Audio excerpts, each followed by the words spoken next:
How's it going, guys? Last night I ran through and watched Fire City End of Days.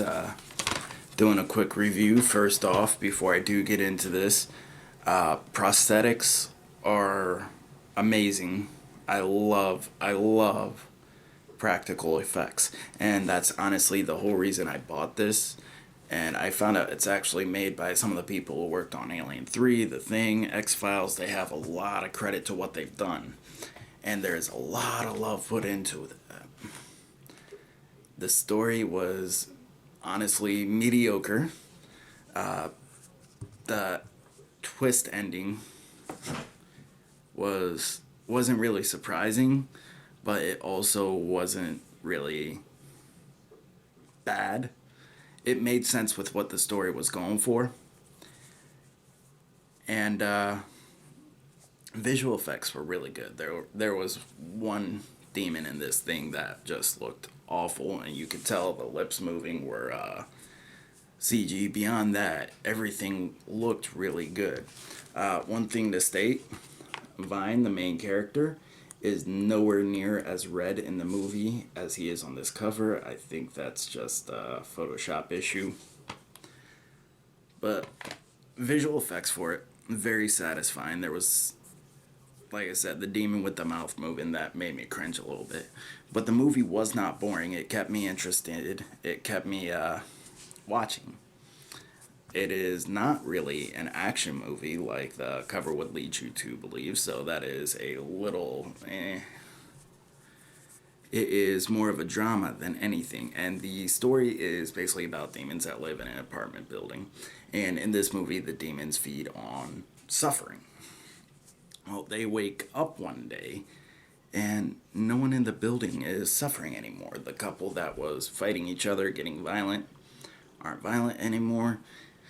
The adult who was basically raping his child wasn't doing that anymore. He goes out, gets a job. His wife is cleaned up and everything.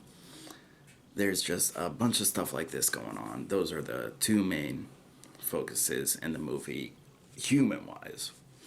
Demon wise, you get a lot of conflict between the demons about what's going on. I'm not going to dig into that because it voice veers into spoiler territory, which honestly would ruin this movie for you. The main character is actually a drug dealer, and that does add a bit of comedy to it. It made me laugh out loud a couple times. I don't feel like that was the focus of this movie, and it did kind of mess with the tone a little bit, but like I said, it keeps you interested, it keeps you going. So, Demons on the cover. Main character Vine. I don't remember her name, but she is also a main character. They say it like once or twice. And her makeup is fantastic. And then there are actually three of these guys, and they're part of who he's having the major conflict with. Because the three of them are basically fighting over going out to feed somewhere and going into another demon's territory. Just little stuff like that. The atmosphere of the movie, there are places where it feels a little off, and other places where it just feels great, dark, engrossing. And they didn't really get a balance there, but this was a low budget flick. And for what they had, oh, I don't even remember. I looked it up last night. It's very, very well done. So, movie itself, I would give a 7 out of 10, 7 out of 10, 6 out of 10. I will be watching it again. I'm actually gonna set up a drinking night with my friends because they enjoy this kind of thing, and I think they'll get a real kick out of it. When I did post the picture of the cover on my Facebook, a lot of people were like, "Why are you watching a Hellboy knockoff?" And first thing I told them was, it's definitely not a Hellboy knockoff. The cover is similar with Red Demon holding a gun, reminiscent of the Hellboy covers. And I don't know if that was intentional or not. But the story itself is nothing like Hellboy. The only kind of thing they have in common is the demon aspect. But that's enough about the movie. Very happy with it. 7 out of 10. It's higher than average. 5 out of 10 is what I would say an average movie is. If I had to do out of 5, it would be 4 out of 5 or 3.5 out of 5. Better than average, a lot of fun, and $10 at Walmart, totally worth it. Now, special effects. This is where this disc wins. It has 2. Now, that's not a high number, but most of these things you find the low budget horror themed movies, their special features are a commentary or something like that. This, sadly, well, not sadly, this has 2 audio commentaries. I actually didn't watch through both. I watched through part of 1, and then I had to go to sleep. But what they did was they informed you of what was going on, the direction of the scene.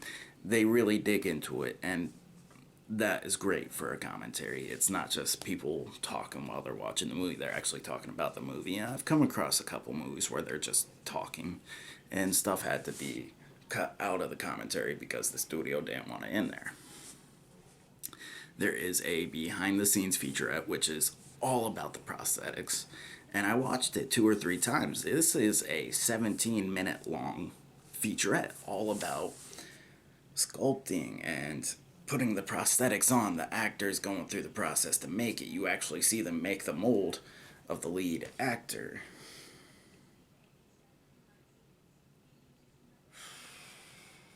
Oh man, I don't even remember his name. I've never heard of him before. He did do a satisfying job. As a demon, as a human, he felt a little awkward, just didn't really look the part.